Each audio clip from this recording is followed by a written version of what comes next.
Some of your 4K movies might not really be true 4K. But does it matter? Apple has at last brought 4K content to the iTunes Store with the launch of the Apple TV 4K. But are you really getting what you are paying for? Or being upgraded to for free? Some of the movies advertised as 4K titles have in fact been upscaled from a lower resolution and retouched for 4K screens.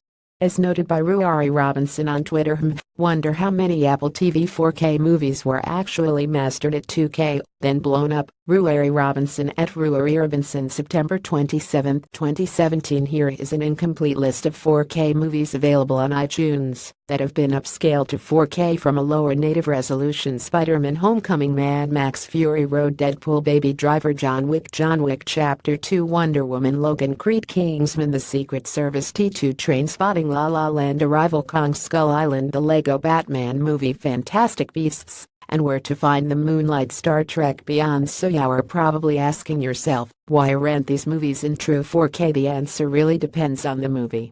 The movies in the list have all been mastered at 2K, even though some, like Wonder Woman, were shot at greater than 4K resolutions.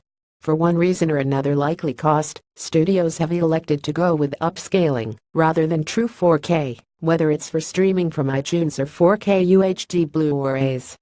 While you'll still notice improvements over, for instance, 1080p resolution, these movies won't achieve the same visual effect as those shot in and mastered at 4K. Is it possible that these films will see true 4K releases if studios decide to remaster them again? It depends on the movie.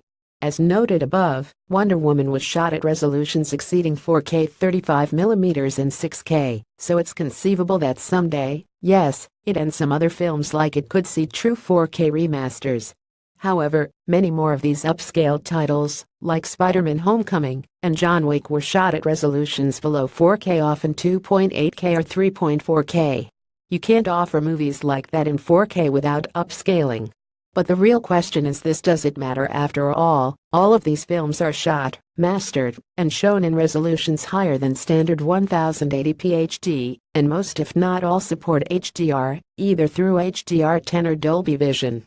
HDR films offer notably better color ranges over non-HDR films, and even Apple has called HDR even more important than 4K given the typical viewing distance between a couch and a TV. Are you even going to be able to tell when something's upscaled and when something is in true 4K? Probably not.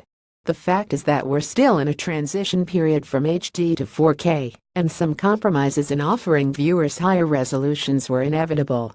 As 4K becomes more popular among mainstream consumers, we'll hopefully see more productions elect to shoot and master their films in 4K and beyond, so that we can put discussions like this behind us.